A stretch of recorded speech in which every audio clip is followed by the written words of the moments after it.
Thank you, Steve, for that report. And as the IDF ground and air operations presses on in Gaza amidst pressure for a ceasefire hostage deal, joining us now to discuss is former Israeli ambassador to the U.S., Michael Oren. Michael, thanks so much for being with us today. Good to be with you, shows. First off, what does the meeting between Netanyahu and Trump signal next week? We know that the topics that we're hearing about right now, they might be discussing, of course, is the deal, a possible deal in Gaza, and Iran that's on the table. But what does this signal to us? Well, first of all, it's a big table. The big issue now is what will happen if Iran tries to rebuild some of the nuclear facilities that were either obliterated, according to the president, or severely damaged, according to other sources. What will constitute a violation of the ceasefire in America's eyes? And if so, what is America willing to do, or what is America willing to let Israel do in response? To me, in many ways, that's the sort of the key issue here. Does Iran remain sort of out of the picture, or will Iran be able to reconstitute itself and rearm its proxies in the region?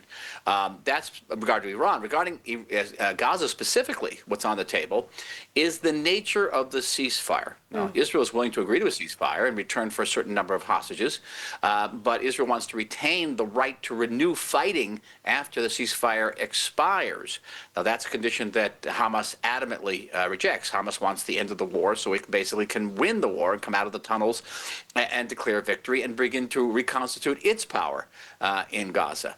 So there's kind of almost a symmetry between the situation in Iran and the situation in Gaza, albeit at much bigger dimensions in Iran.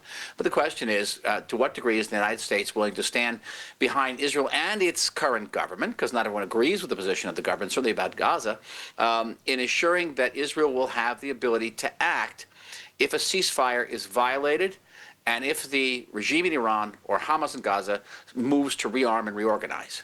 Now, specifically back to the sticking points of this deal, you mentioned Israel wanting to go back in after, a temporary ceasefire happens. But this is something that's been going on now for months and months of being negotiated. How can there actually be a ceasefire? What will it take for a ceasefire to actually happen at this point in time? These are points that continue to be negotiated, and nothing has succeeded at this point in time. Well, there are people in this country, and that could be a majority according to some polls, and significant members of the coalition even have said, okay, it's enough and enough. Let's just have an open-ended ceasefire and get all the hostages back. Give Hamas what it wants. Let Hamas come out of the tunnels and try to deal with the mess that's Gaza. And should they ever attack us again, even with a single rocket, we'll go back in and destroy them and have the Americans guarantee our ability to do that.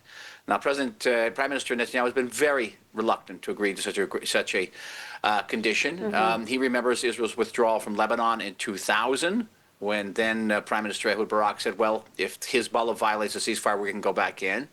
Netanyahu remembers Israel's withdrawal from Gaza in 2005, when Prime Minister Ariel Sharon said, well, if Hamas violates the ceasefire, we can go back in. Once you're getting out, it's not so easy to go back in. That's the lesson of history. So now we'll try to convince the president in Washington to stand by him as he says, okay, the only agreement that Israel can truly accept will be one that will enable Israel at the end of the ceasefire, should it choose to renew the fighting. Right. I mean, once Netanyahu and Trump meet, would it be possible for immediate change to come out of this type of meeting? What realistically will happen here? Well, my sources in Washington are telling me some very fantastic things, that President Trump has not abandoned his idea of creating a resort-type area in Gaza. And as Israel has been gaining control over 75% of the Strip, moving the Palestinian population southward, it could easily be interpreted as a precursor to the realization of President Trump's vision of this, this Riviera on the Mediterranean. So you can't rule that out either. There are many options here. And I think it's clear, though, that the Prime Minister and the President want to see an end to the fighting in Gaza. And keep in mind, it's not just the Palestinians are suffering, Israelis are suffering. We've lost 20 soldiers this month alone fighting in Gaza.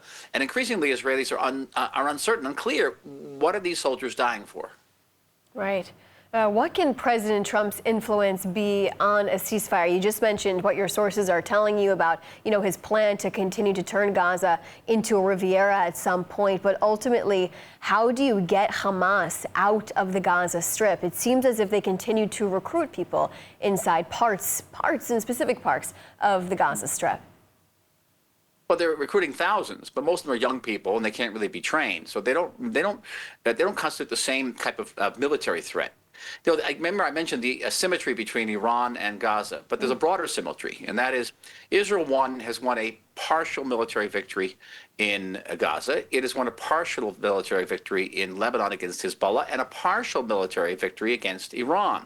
We haven't defeated Hamas entirely, we haven't defeated Hezbollah entirely, and we haven't defeated Iran entirely militarily. But what we have won in Gaza, and certainly in Lebanon, is a strategic victory that neither Hamas nor Hezbollah no longer threaten us the way they did before the war. And it's led to be seen whether, Iran will go back to pose a strategic threat against the state of Israel, and whether Hamas will go back to pose a strategic threat to the state of Israel. That's really what's on the table here, shows how do we move forward and build on these military victories, which, although partial, can lead to a strategic triumph, which will change the entire Middle East. We can have peace with Syria, peace with Lebanon, peace with other countries in the region, but only provided that Iran and its proxies cannot regroup and rearm. Let's talk about Iran just very, very fast. Could military operations continue inside of the Islamic Republic? Yes, because I'm unconvinced that the Iranian public is going to desist and just sort of accept its fate. The Iranian leaders may view this war very differently. They could think that, well, we've held out against the world's biggest military power. We caused extensive damage to Israel. We learned Israel's weak point, which is civilian casualties. We have a president of the United States who bombed nuclear facilities, but when we shot rockets back at Qatar, the United States immediately sued for a ceasefire and pressured Israel to accept that ceasefire. They could do this very differently, and if I were a betting man, I would say that they're going to try to test this ceasefire. They're going to try to see whether we're going to try building one of the nuclear facilities or rearming the ballistic missile arsenals or the restoring the launchers, and see whether the United States will react and whether the United States will let Israel react. Well, thank you so much for your time, Michael. Oren, thank you for your perspective as always here. Thank you, sir.